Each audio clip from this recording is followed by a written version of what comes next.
Que la Tierra era redonda lo sabía naturalmente Ptolomeo. De otro modo no habría podido dividirla en 360 grados de meridiano. Lo sabía Eratóstenes. En el siglo III a.C. calculó con una buena aproximación la longitud del ecuador. Lo sabían Pitágoras, Parménides, Eudoxo, Platón, Aristóteles, Euclides, Aristarco, Arquímedes. Y se descubre que los únicos que no lo creyeron eran solo dos materialistas, como Leucipo y Demócrito. Que la Tierra era redonda lo sabían perfectamente Macrobio y Marciano Capella, hacia los siglos 4 y 5 de nuestra era.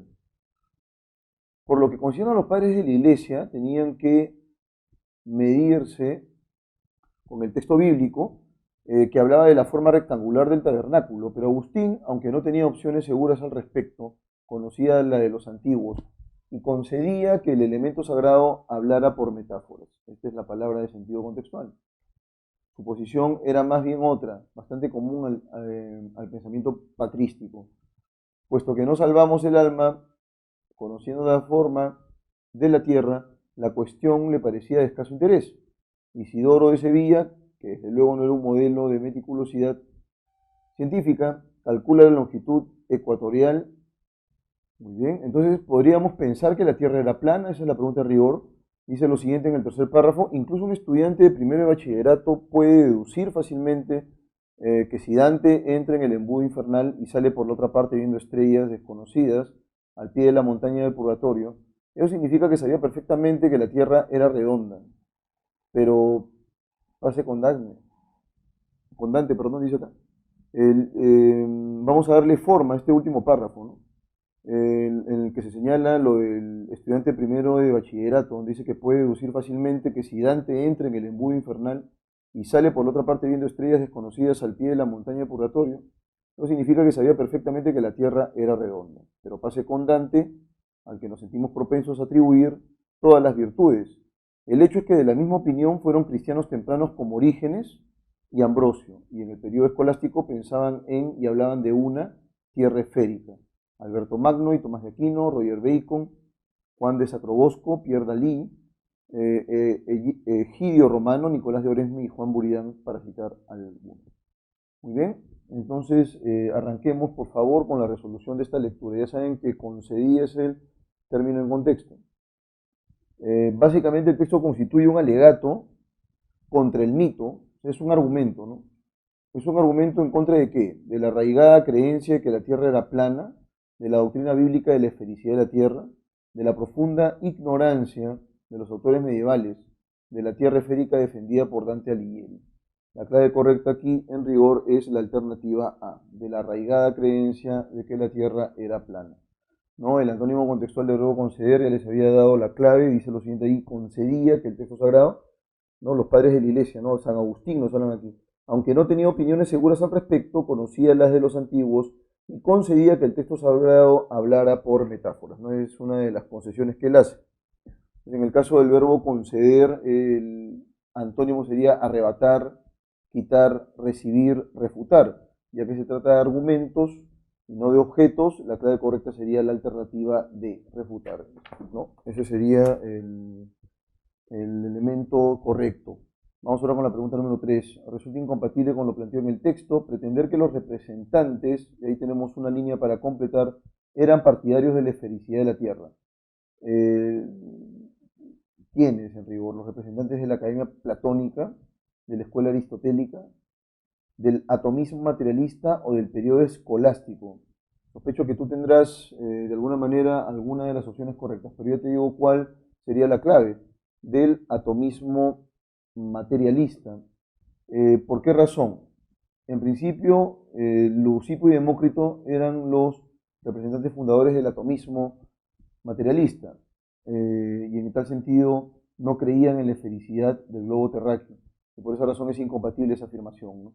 En el caso del atomismo materialista, entonces, sería la clave correcta. Se infiere del texto que Agustín lo motivaba principalmente un propósito alegórico. Alegórico es relativo a la alegoría, ¿no? Que es una especie de representación colorida, visual, en clave simbólica, ¿no? Bíblico, un propósito bíblico, un propósito literario, un propósito soteriológico. ¿Eh? ¿Qué cosa es soteriológico? soteriológico está vinculado o que hace alusión a la salvación de las almas, ¿no? Entonces, en ese sentido, sí, efectivamente, el mayor interés era la salvación de las almas, tanto la suya como la de los que lo rodeaban, ¿no? En ese sentido, la clave correcta es D. Finalmente, 5, si Leucipo y Demócrito hubiesen coincidido con sus contemporáneos en el tema que constituye lo central del texto, la tesis de la esfericidad de la Tierra, ¿cuál sería la clave correcta? Entonces, en principio, habría que decir que no hay propiamente opiniones particulares sobre el tema central, ¿no? Si no se registraran estas excepciones en estas opiniones, la antigüedad clásica en realidad habría sido bastante frontal y hubiera cerrado filas al respecto, ¿no? Entonces aquí digamos que tratamos de buscar una especie de conexión y consenso además respecto a lo que plantean Leucipo y Demócrito. En ese sentido, la clave correcta sería la alternativa C. No habría pues habido tendencias y en tal sentido habría sido un planteamiento universal, un planteamiento ecuménico en su tiempo. Bien, esa es la clave correcta en la alternativa C. Ahora vamos a empezar con los textos de la sección B. Y dice así, este es un pequeño texto mixto, vamos a ver qué tal nos va. Un producto turístico, según el MINCETUR, es un conjunto de componentes tangibles e intangibles que incluyen recursos o atractivos turísticos, infraestructura, actividades recreativas, imágenes y valores simbólicos para satisfacer motivaciones y expectativas, siendo percibidos como una experiencia turística. En ese sentido, el producto turístico puede incluir diferentes tipos de atractivos, por ejemplo, atractivos de carácter natural o de tipo natural, o artificiales, es decir, hechos por el hombre, como por ejemplo hoteles, restaurantes, teatros, actividades, festividades y eventos. De acuerdo con la Organización Mundial del Trabajo, la OMT, el desarrollo de un producto turístico es un proceso en el que los bienes de un destino, en particular, se adecúan a las necesidades del mercado. Dicho proceso consta de dos momentos sucesivos. De recurso atractivo, el recurso turístico por sí mismo no garantiza actividad turística, razón por la cual es necesario, es menester, dice ahí, creo que subrayes esa palabra, es menester incorporar instalaciones. Y entonces, la palabra correcta, cuando yo digo, oye, yo voy a criticar las inconsistencias cada vez que sea menester, ¿no? Es una de las posibles formas de utilizar menester. Menester es necesario en ese contexto, ¿no? Y luego de atractivo a producto. Esto sucede cuando el atractivo turístico en conjunto con la planta turística y la infraestructura se unen para conformar un producto turístico. Y entonces vamos con la tabla que han planteado a continuación. Muy bien, y entonces la tabla titula de la siguiente manera: secuencia de desarrollo de un producto turístico. Primero tenemos el recurso turístico, luego este recurso turístico ha sido valorado, lo cual implica que haya más instalaciones turísticas, más actividades turísticas principales y complementarias, y más imagen y valor simbólico, ¿no? En el caso de el atractivo turístico, podríamos tener tres componentes, digamos, ¿no? Adicionales: la planta turística, la infraestructura y la imagen marca. Y luego, como resultado de este camino, de esta secuencia de desarrollo, el producto final sería justamente ese, ¿no? El producto turístico o el destino turístico, así de concreto. Entonces son, por así decirlo, pequeñas imágenes que nos van a dar algunas pistas acerca de lo que el texto nos indica, ¿no? Aunque vean ustedes que lo de atractivo turístico ya está planteado ahí, y del recurso turístico también, ¿no? Ya tienen ustedes alguna idea de más o menos cómo trabajar con esa información. Ahora bien, nos piden en las siguientes preguntas una serie de datos que sería menester discutir, y entonces eso lo hacemos de inmediato. Y dice así: el texto mixto desarrolla como tema central informaciones sobre, ¿cuál sería la información medular central? El desarrollo de un producto turístico, el producto turístico de un destino, los procesos del atractivo turístico y finalmente la importancia del recurso turístico. Bueno, si se trata entonces de secuencia de desarrollo, lo que vamos a tener con nosotros es eso, ¿no? Solo desarrollo de un producto turístico sería la clave correcta en A. El producto turístico de un destino no. El producto turístico es una fase, la fase final de. Por eso no, el texto no se enfoca solamente en ello. Los procesos del atractivo turístico tampoco, ¿no? Tampoco nos hablan aquí de cuáles son los procesos que se decantan en el caso específico de un producto turístico. Lo único que sí podríamos ver, pero está esto en minúsculas, es, digamos, cómo es que esto podría eventualmente afectar a un programa destinado a robustecer, a mejorar el turismo en un determinado país. Y justamente el texto de Huerta trata acerca de ello, ¿no? Por eso titula Turismo en el Perú, la economía y las empresas. Bien, entonces aquí tenemos los componentes de este desarrollo. Ahora debemos definir cuál es la implicancia de la palabra menester, ¿no? Entonces aquí en el contexto dice, razón por la cual es menester incorporar instalaciones, equipamiento y servicios de calidad que agreguen valor, ¿no? Entonces, en ese sentido, menester, que sería necesario, ¿qué cosa implica? Lo que implica es necesidad. Vean ustedes la categoría léxica, menester es un adjetivo y necesidad también, ¿no? Vamos ahora con la pregunta número 3. Es incompatible señalar que el mero hallazgo de una hermosa laguna es ya un atractivo turístico por cuanto se necesitan inversiones que se devalúan con el paso de los años. Así se menoscababa el recurso turístico, así se menoscaba, perdón, el recurso turístico y se reduce su potencial. Es más importante pensar ya en la posibilidad de un destino turístico y se necesita un desarrollo de infraestructura y de una imagen marca, ¿no? Entonces, en primer lugar, son tres componentes, eso lo habíamos visto aquí, ¿no? Lo habíamos visto aquí. El atractivo turístico tiene la planta turística, que desde ahí piloteas todas las acciones, eso está en la tabla. Luego la infraestructura necesaria y finalmente la imagen marca, ¿no? Y con eso ya tienes los tres elementos compactos para poder definir que ese lugar turístico tenga éxito, ¿no? O sea, a ver, tú puedes detectar digamos, un destino turístico muy bonito, pero si no tiene esos tres componentes o carece de alguno de ellos, lo más probable es que sea una iniciativa bastante coja, ¿no? Entonces dice aquí, es incompatible señalar que el mero hallazgo de una hermosa laguna es ya un atractivo turístico. No, lo que tenemos es eso, es una hermosa laguna. ¿Podría ser un atractivo turístico? Sí, pero necesitaríamos nosotros que estas personas nos ayuden. Entonces, en ese sentido, se necesitan inversiones que se devalúan con los años, alternativa A, eso no es incompatible. Vean ustedes que es necesario que se realicen inversiones de manera permanente, ¿no? Así se menoscaba el recurso turístico y se reduce su potencial, ¿no? En realidad, lo que tenemos que aquí ver es algo, ¿eh? Eso es una cuestión que quería comunicarles, ¿no?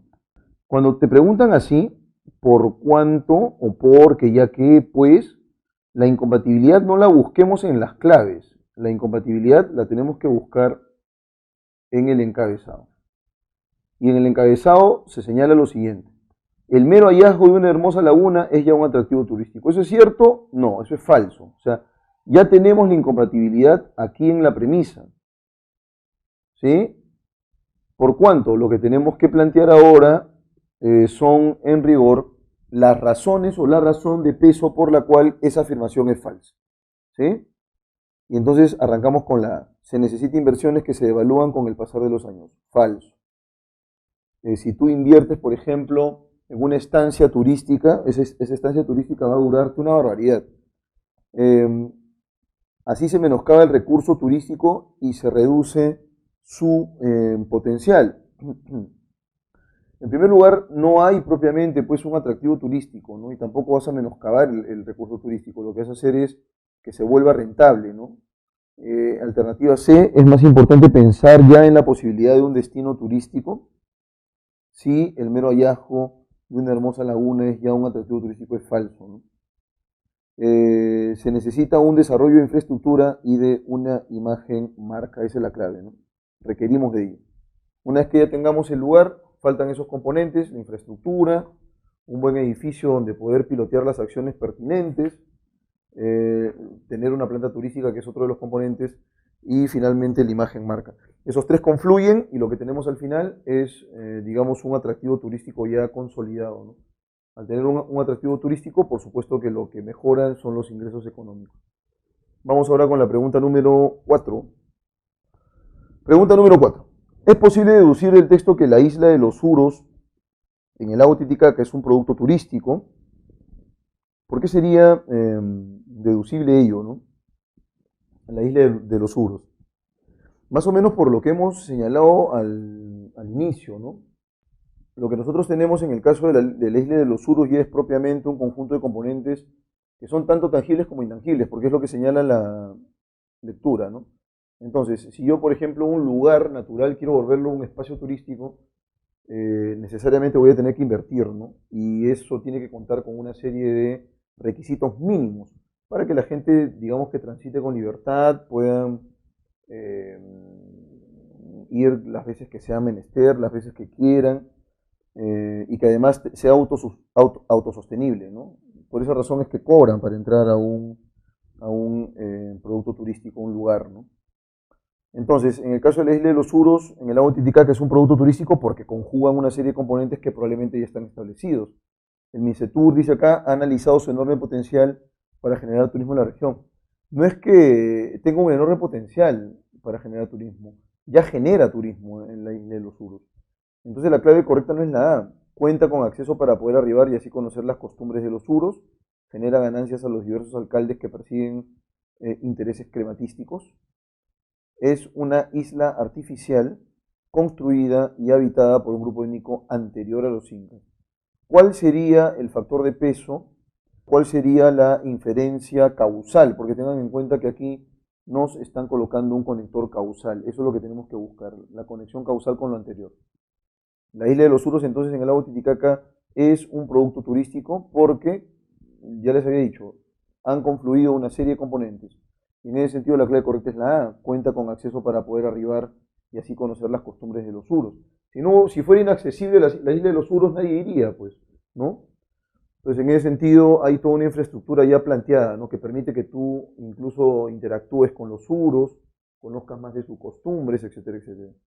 Y finalmente, si un recurso turístico careciera de inversión económica, es probable que, aún así, seguiría recibiendo un considerable número de visitantes. Los poseedores de dicho recurso protesten en contra del MINCETUR. El MINCETUR censure severamente a los administradores del recurso. Su desarrollo a producto turístico sea un objetivo inalcanzable.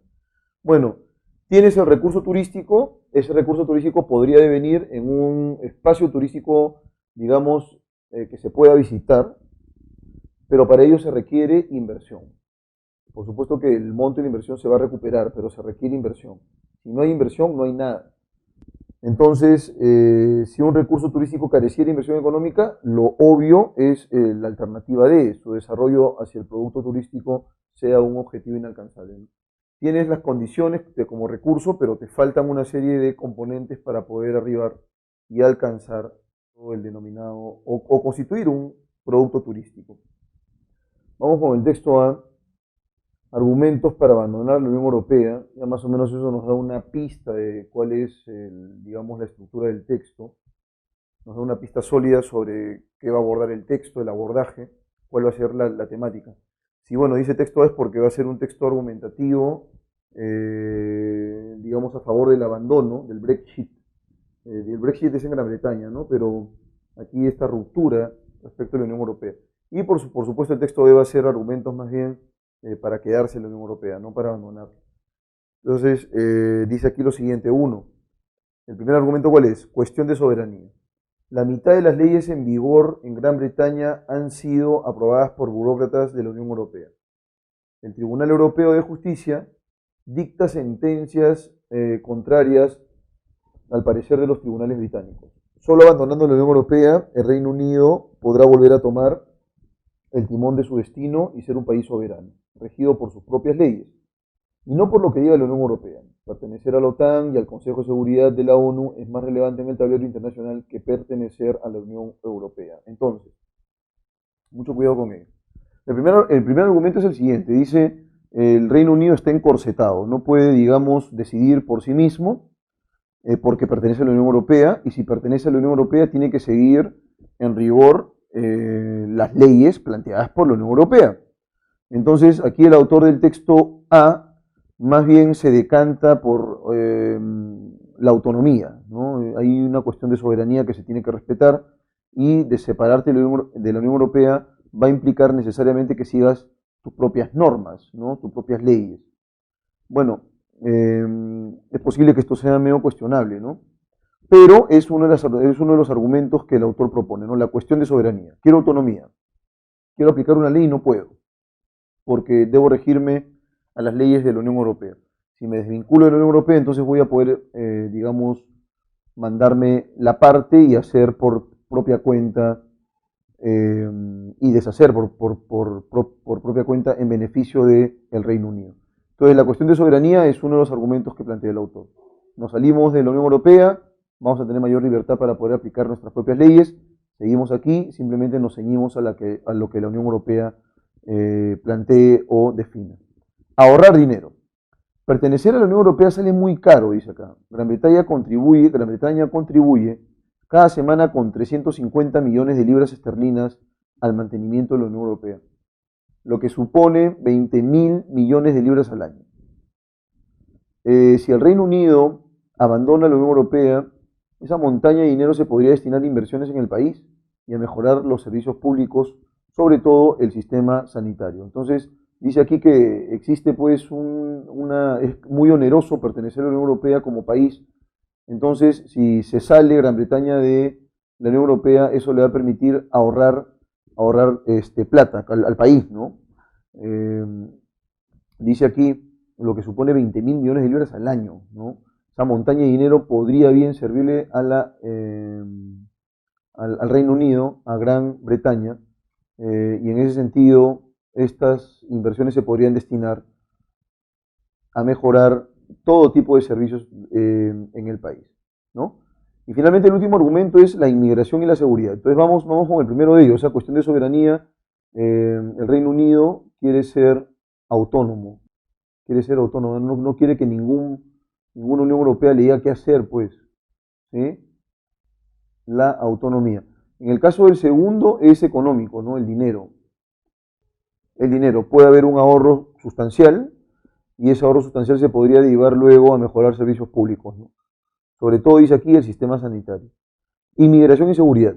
Dice acá, la inmigración está fuera de control. Solo en 2001 llegaron al Reino Unido más de 300.000 inmigrantes, a pesar de que el gobierno, perdón, se había comprometido a bajar la cifra a 100.000. Esa marea supone una carga insoportable para los servicios públicos, el transporte, la educación y la sanidad. Además, muchos inmigrantes aprovechan de las ayudas que ofrece el sistema de subsidios británico. Otros aceptan trabajar por menos dinero de lo habitual, quitando de ese modo puestos de trabajo a los británicos y forzándoles a rebajar sus salarios y tarifas para poder ser competitivos. De otro lado, la libre circulación de personas significa que también los criminales y terroristas se pueden desplazar a sus anchas por el interior de la Unión Europea. Gran Bretaña solo para garantizar la seguridad de su territorio, si recupera las riendas de sus fronteras y si controla a las personas que pretenden entrar al país. Muy bien, entonces esos son los tres argumentos. En el caso de la inmigración y la seguridad también. Inmigración, ¿cuántos inmigrantes hay? Dice que se han desplazado más de 300.000 inmigrantes, ¿no? Y eso en realidad, al parecer, en la lógica del autor, es un poco problemático, pues porque digamos que se pueden prometer más de la cuenta y los servicios públicos colapsan, ¿no? Digamos, tienes capacidad para 100.000, pero de pronto aparecen 400.000 y a todos vas dándole su carta de migración y eso puede ser problemático, ¿no? Ahora, ¿cómo cubre los servicios básicos, transporte, educación, sanidad? Probablemente hay algunas salidas, ¿no? Pero es complicado. La persona que se enferme aquí y que no tenga en realidad a ningún individuo al lado, podría eso generarle cierta inestabilidad, ¿no? Entonces, tanto en educación como en los servicios de sanidad, también estos podrían colapsar con las inmigraciones. Entonces, el hecho de que tú te salgas de la Unión Europea va a permitir que tus políticas de seguridad e inmigración sean más férreas, ¿no? Porque dice que esto se ha salido de control. Entonces tú prohíbes que alguien entre. ¿Ya de dónde eres? De tal lugar, no entras. Me voy a quejar con la Unión Europea, no me interesa porque estoy fuera de la Unión Europea. Entonces, digamos que vas a poder disponer de las leyes de acuerdo con los lineamientos que uno se propone como nación, ¿no? Entonces, esos son los tres argumentos para abandonar la Unión Europea, ¿no? Se supone que los otros argumentos van a girar en torno de no hacerlo. Y vamos a ver qué tal nos va. Texto B, también un texto más o menos extenso. Dice, argumentos para quedarse en la Unión Europea. Acto irreversible e irresponsable. Dejar la Unión Europea sería un acto irresponsable que tendrá efectos negativos en las generaciones venideras. Desde la creación, desde la creación de la Unión Europea, Europa ha experimentado el mayor periodo de paz y estabilidad de su historia. Salir de la Unión Europea significaría abandonar todo eso y dar un salto a no se sabe dónde. Y sería una decisión irreversible. Pero continuar en la Unión Europea tampoco significa aceptar con los ojos cerrados su funcionamiento actual. La Unión Europea necesita cambios y reformas que solo se pueden impulsar desde adentro. Entonces, lo primero es que no puedes salirte de la Unión Europea porque eso va a implicar que no puedas volver jamás y que en consecuencia quedes aislado de la comunidad europea, ¿no? Lo cual no quiere decir que si tú aceptas seguir en la Unión Europea tengas que darle el amén en todo, ¿no? O que tengas que decirle sí a todo. No, en absoluto, no puede funcionar ciegamente. De hecho, lo que dice el autor del texto es que se requiere una serie de reformas, una serie de cambios. Eso va a ser fundamental y digamos que las posiciones están, o las condiciones están dadas, ¿no? Dice aquí varapalo económico. ¿Qué es un varapalo económico? Vamos a leer para poderlo interpretar. Salir de la Unión Europea supondría un tremendo varapalo para la economía británica.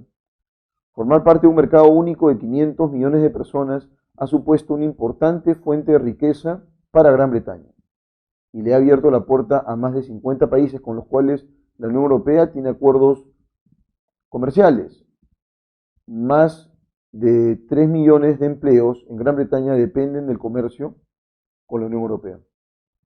El 44% de las exportaciones del país van a la Unión Europea. Por cada libra con que Gran Bretaña contribuye a la Unión Europea, recibe 10 en forma de inversiones e intercambios comerciales. El año el Reino Unido recibe 24 mil millones de esterlinas en inversiones de la Unión Europea. Y la mitad de las exportaciones británicas tienen Europa como destino. Marcharse de la Unión Europea, ¿sí?, tendría además un terrible efecto sobre los mercados financieros. Desataría un caos y debilitaría la libra, encareciendo la vida de los británicos y pudiendo provocar una grave crisis. Abandonar la Unión Europea dañaría gravemente la economía del Reino Unido e implicaría recortes en el gasto público de unos 36 mil millones de libras. Eso es en el otro caso, ¿no? El varapalo económico. Bueno, hay que interpretar qué cosa es varapalo, ¿eh? Esa debe ser la pregunta en sentido contextual. Pero ya les voy diciendo que va a haber pues una depreciación en los ingresos. Va a haber una disminución de ingresos por razones bastante obvias, ¿no? Entonces, en ese sentido, si nosotros no formamos parte de la Unión Europea o si Gran Bretaña no forma parte de la Unión Europea, entonces no va a poder exportar a la Unión Europea. Y el asunto es que el destino de exportaciones más robusto que tiene Gran Bretaña es justamente la Unión Europea. Lo segundo es el desequilibrio económico que va a haber. Y finalmente, la seguridad y migración. Salir de la Unión Europea haría de Gran Bretaña un país más vulnerable e inseguro. Vivimos en un mundo globalizado, donde todas las amenazas, empezando por la amenaza terrorista, son globales y solo pueden gestionarse a través de la cooperación entre los países. Solo la colaboración entre las distintas fuerzas de policía y servicios de seguridad pueden impedir atentados. La inmensa mayoría de los inmigrantes, en especial los procedentes de la Unión Europea, aportan más de lo que reciben, pagan más impuestos que el uso que hacen de los servicios sociales. Los inmigrantes aportan riqueza. ¿Sí? Probablemente eso no se vea directamente, pero hay una movilidad económica mayor. De hecho, que hace poco acabo de leer yo un informe del Banco Continental, creo que es, en el que se señala justamente cómo el ingreso de venezolanos ha permitido dinamizar nuestra economía, ¿no? Entonces, aunque no se crea, la estabilidad es posterior, pero esa estabilidad va a determinar una mayor bonanza de carácter económico. Y entonces, dicho esto, vamos con la resolución de la lectura. Se infiere por el contexto que varapalo connota, ¿no?, inflación, recesión, forado y rebelión. Si se trata de una depreciación económica, como lo dije hace un momento, una afección en los ingresos, en el número de millones, y efectivamente la economía digamos, va a disminuir, se va a volver más lenta, entonces varapalo connota recesión, ¿no es cierto? Porque va a haber pues una serie de efectos económicos que son dañinos. Lo idóneo sería que continúe y que siga pagando, ¿no? El país lo que le toque pagar. Y entonces vamos con la pregunta 2. El autor del texto concedería al autor del texto A que acierta en lo que se refiere al inconveniente. De nuevo, el autor del texto B concedería al autor del texto A que acierta en lo que se refiere al inconveniente. Alternativa A, de la carga económica. B, de la irreversibilidad, o sea, la cualidad irreversible. Una vez que se comete el daño ya no se puede revertir. De la seguridad ciudadana o del sistema legal de la Unión Europea.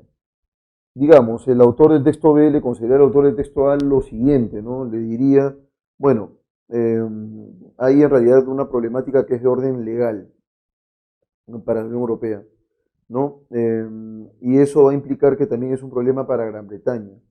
Entonces, en ese sentido, lo idóneo sería que se resuelva el conflicto desde o en rigor de, en el marco, digamos, de la Unión Europea, ¿no? Entonces, en lo que se refiere a la parte legal, es importantísimo resolverlo, pero en el marco del sistema legal de la Unión Europea. Si no es así, entonces en realidad no habría mayores soluciones de índole jurídico. La clave correcta sería entonces la alternativa D. O sea, el problema legal es un problema urgente, ¿no?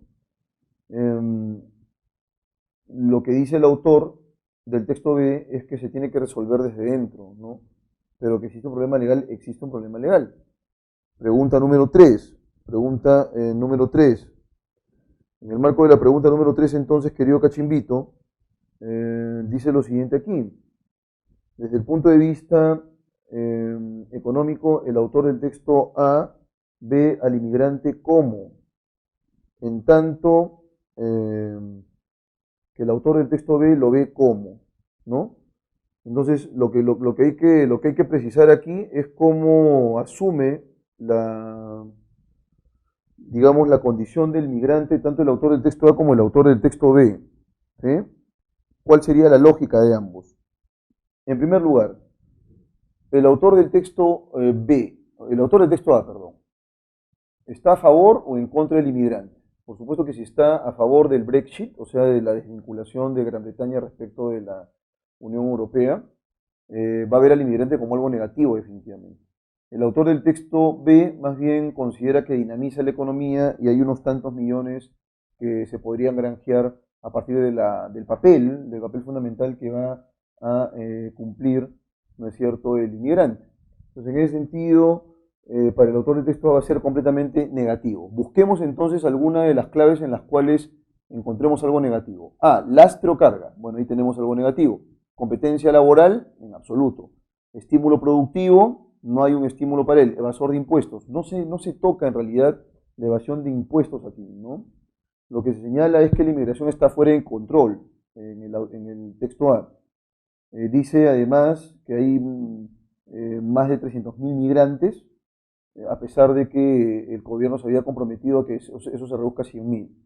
Luego, es una carga insoportable, dice, porque se le tiene que dar escolaridad a solo los hijos, transporte, los servicios públicos colapsan, la educación se vuelve un infierno.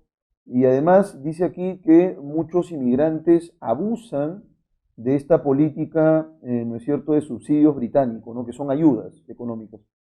Otra de las cuestiones que ve es que trabajan por menos dinero. Bueno, esa es la historia de siempre, ¿no? Al extranjero siempre se le paga menos. Rebajan sus salarios y aceptan.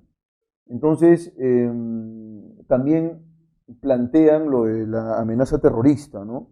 Plantean lo de la amenaza terrorista en el caso del texto. O sea, él en realidad ve todo lo negativo, pero no toca el asunto de los impuestos, así que ese no puede ser una de las alternativas. Digamos que puede ser cualquiera de las dos. Lastre o carga, que es lo más negativo que tenemos, y competencia laboral.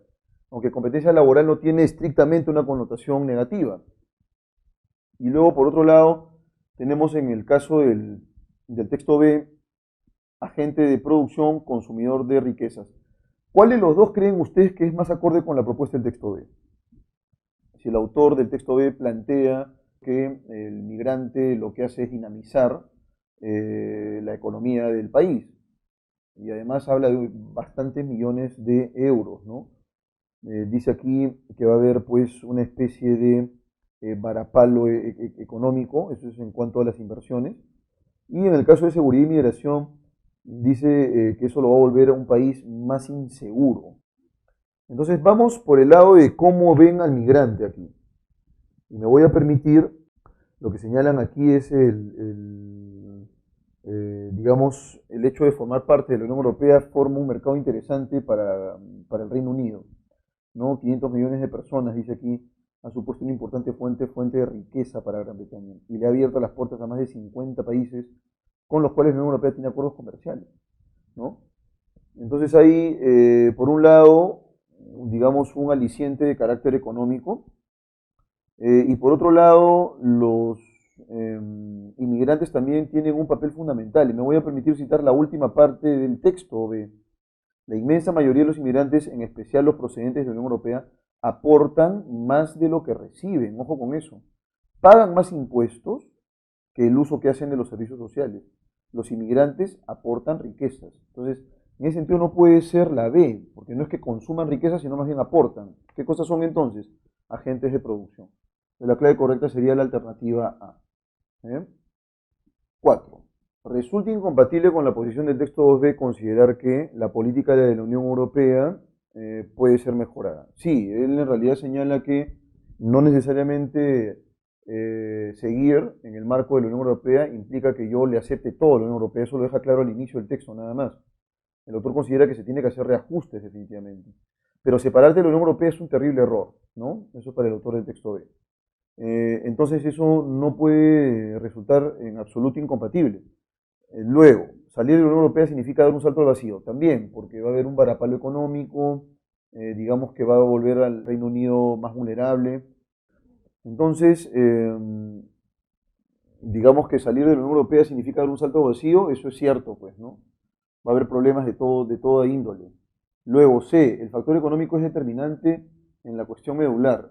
Sí, de hecho que va a haber una pérdida de riqueza que es cuantiosa, ¿no?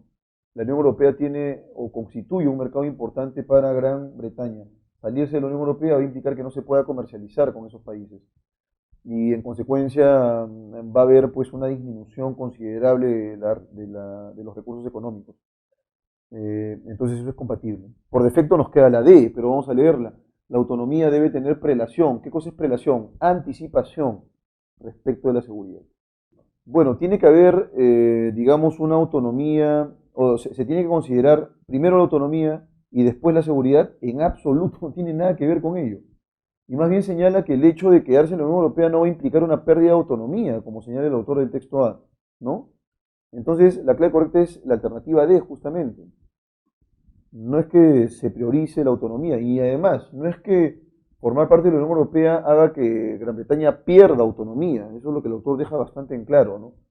La Unión Europea necesita cambios y se pueden impulsar esos cambios desde dentro, o sea, formando parte del bloque, no saliéndose del bloque.